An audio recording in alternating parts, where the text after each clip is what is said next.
बिस्मिल्लाहिर्रहमानिर्रहीम। अस्सलाम वालेकुम। उम्मीद है आप सब लोग खैरियत से होंगे। गुज़िश्ता वीडियो में हमने बात की थी कि किस तरह से हज़रत अली रज़ियल्लाहु तआला अन्हु का इंतखाब चौथे खलीफा के तौर पर हुआ और हज़रत अमीर माविया और हज़रत अली रज़ियल्लाहु तआला अन्हु के इख्तलाफात किस तरह बढ़े और हज़रत अली रज़ियल्लाहु तआला अन्हु और अमीर माविया ने मुकाबले की तैयारी शुरू कर दी। लेकिन इसी असना में हज़रत अली रज़ियल्लाहु तआला अन्हु को खबर मिली कि बसरा के इलाके पर कब्ज़ा हो चुका है। आज की इस वीडियो में हम बात करने वाले हैं कि बसरा पर किसने कब्ज़ा किया और बसरा के इलाके में किसने बगावत की। लेकिन आज की वीडियो शुरू करने से पहले मेरी आपसे रिक्वेस्ट है कि इस चैनल को सब्सक्राइब कीजिए और अगर आपको ये वीडियो पसंद आए तो इसको लाइक और शेयर ज़रूर कीजिएगा। और अगर आप मज़ीद वीडियोस देखना चाहते हैं नबी करीम सल्लल्लाहु अलैहि वसल्लम की मक्की या मदनी ज़िंदगी के बारे में या दीगर खुलफाए राशिदीन के ज़माना खिलाफत के बारे में जानने का चाहते हैं तो आप जा सकते हैं इस चैनल की प्लेलिस्ट पर और दीगर वीडियोस चेक कर सकते हैं। तो चलिए शुरू करते हैं आज की वीडियो। तो आज का हमारा टॉपिक ये है कि जब हज़रत अली रज़ियल्लाहु तआला अन्हु हज़रत अमीर माविया से मुकाबले की तैयारियों में मसरूफ़ थे और शाम की तरफ रवाना होने वाले थे तो बसरा पर क्या वाक़यात पेश आए और बसरा पर किसने कब्ज़ा कर लिया और किसने बगावत की। तो जब हज़रत अमीर माविया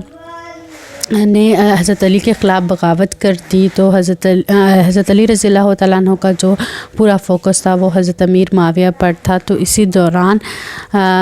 यही तमाम ख़बरें हज़रत आयशा तक पहुंची जो कि इस वक्त मक्का में मुकीम थी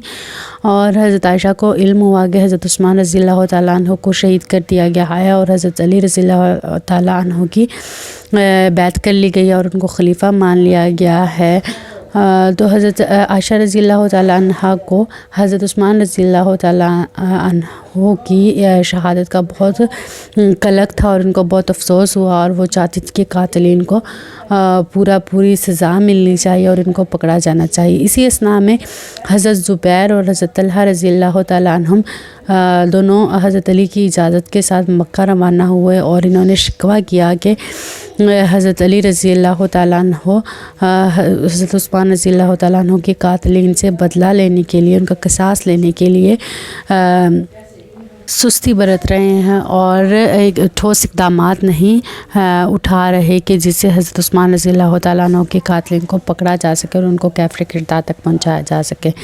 लिहाजा हज़रत आयशा रज़ियल्लाहु तआला अन्हा, हज़रत ज़ुबैर और हज़रत तलहा रज़ियल्लाहु तआला अन्हुम ने फ़ैसला किया कि क्यों ना बसरा की तरफ रवाना हुआ जाए और वहाँ जाकर खलीफा से मुतालबा किया जाए कि वो हज़रत उस्मान के जो कातिल हैं उनसे क़िसास ले।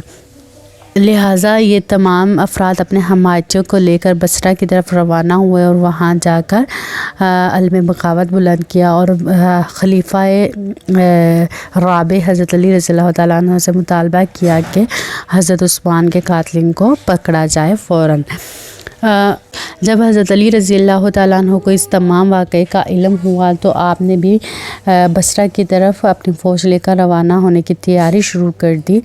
इसी असना में दीगर जो सहाबाए कराम थे वो ज़्यादातर जो अकाबिर सहाबाए कराम थे वो इस मामले से बिल्कुल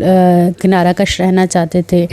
कुछ सहाबियों ने अंसारी और मुहाजिरीन ने हज़रत अली का साथ भी दिया और कुछ हज़रत आयशा, हज़रत ज़ुबैर और हज़रत तलहा के साथ भी रहे। लेकिन ज़्यादातर का मौक़िफ़ यही था कि ये जो मामला है बहुत कंफ्यूज है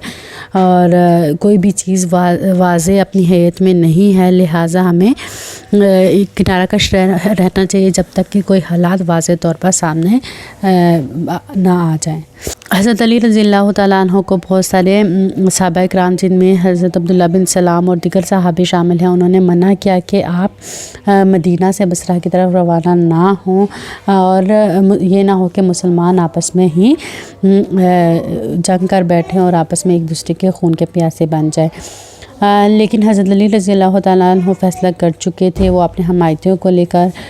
मक्का से निकले। इस वक्त हज़रत अली के साथ 700 आदमी थे और आप मदीना से निकले और कोफा की तरफ सफ़र शुरू कर दिया। हज़रत अली रज़ियल्लाहु तआला अन्हु ने कुछ सफ़र तय करने के बाद पैगाम भेजा और कोफा और बसरा के अफराद से مدد طلب کی کہ وہ حضرت علی رضی اللہ تعالیٰ عنہ کا ساتھ دے اور ان کے ساتھ نکل پڑے۔ اور حضرت علی رضی اللہ تعالیٰ عنہ نے یہ بھی واضح کر دیا کہ ہمارا مقصد اصلاح ہے، نہ کہ جنگ کرنا، بلکہ ہمارا مقصد یہ ہے کہ جو امت ہے اس میں وحدت پیدا ہو اور قوت پیدا ہو۔ لہٰذا حضرت حسن بھی اپنے والد محترم کا پیغام لے کر کوفہ اور بصرہ کے علاقوں میں پہنچے اور وہاں اپنے حمایتیوں کو اکٹھا کیا، جس پر حضرت علی رضی اللہ تعالیٰ عنہ کے ساتھ 10,000 افراد کی تعداد شامل ہو گئی۔ اور حضرت علی رضی اللہ تعالیٰ عنہ کے انہی 10,000 جو حمایتی ہیں انہی میں سے ایک صحابی تھے جن کا نام قعقاع بن عمر تھا۔ حضرت علی رضی اللہ تعالیٰ عنہ نے ان کو حضرت طلحہ، حضرت زبیر اور حضرت عائشہ رضی اللہ تعالیٰ عنہ کے پاس بھیجا اور وجہ دریافت کی کہ وہ کس وجہ سے بصرہ آئے ہیں۔ جو حضرت عائشہ اور ان کا وفد تھا انہوں نے وجہ بیان کی کہ حضرت عثمان کا قصاص کا مطالبہ لے کر وہ یہاں پہنچے ہیں، اور اس کے بعد حضرت قعقاع بن عمر نے یہ رائے پیش کی کہ کیوں نہ فی الحال جنگ کرنے کے بجائے اور لڑائی کرنے کے بجائے آپ بیعت کر لیں، اور حضرت عثمان کے جو قاتلین ہیں وہ ہم دونوں جو فریقین ان کے مشترکہ دشمن ہیں، اور ان کو مشترکہ طور پر مل کر ان کی کیفر کردار تک پہنچایا جائے گا، لیکن امت میں وحدت کے لیے اور قوت پیدا کرنے کے لیے اور امت کو ایک کرنے کے لیے وقتی طور پر جذباتی ہو کر یہ لڑائی نہ لڑی جائے اور مل بیٹھ کر اس پر بات کی جائے۔ لہٰذا حضرت عائشہ رضی اللہ تعالیٰ عنہ اور حضرت علی رضی اللہ تعالیٰ عنہ دونوں کے جو وفد تھا وہ اس بات پر متفق ہو گیا کہ حالات کو ٹھنڈا ہونا دیا جائے اور جذباتی ہو کر ایک دوسرے سے لڑائی کرنے کے بجائے مل بیٹھ کر اپنے اختلافات کو دور کیا جائے، اور دونوں فریقین ہی یہ چاہتے ہیں کہ حضرت عثمان کے جو قاتلین ہیں ان کو کیفر کردار تک پہنچایا جائے۔ لیکن اس میں جو حضرت علی رضی اللہ تعالیٰ عنہ کو وقت درکار ہوگا، اور اس جو قدم ہے حضرت عثمان رضی اللہ تعالیٰ عنہ کو کہ قاتلین سے قصاص لینے کا جو ارادہ ہے وہ حضرت علی رضی اللہ تعالیٰ عنہ نے کبھی بھی ترک نہیں کیا ہے، لیکن اس میں کچھ ٹائم درکار ہوگا۔ اور یہ امن کے جو مذاکرات ہیں یہ ابھی جاری ہی تھے۔ حضرت علی رضی اللہ تعالیٰ عنہ اپنے حامیوں کے ساتھ بصرہ کے مقام پر پہنچ چکے تھے، اور حضرت عائشہ رضی اللہ تعالیٰ عنہ کا پورا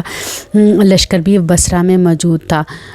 دونوں لشکر ایک دوسرے کے آمنے سامنے پڑاؤ ڈالے ہوئے تھے، اور دونوں ہی فریقین کی کوشش تھی کہ امن قائم رہے، لیکن پھر ایسا کیا ہوا کہ ایک جنگ چھڑ گئی اور مسلمانوں نے ایک دوسرے پر حملہ کر دیا۔ اس پر بات کریں گے ہم اگلی ویڈیو میں۔ امید ہے آپ کو آج کی ویڈیو پسند آئے گی، اور اس کو لائک اور شیئر ضرور کیجیے گا۔ اگلی ویڈیو تک کے لیے اللہ حافظ۔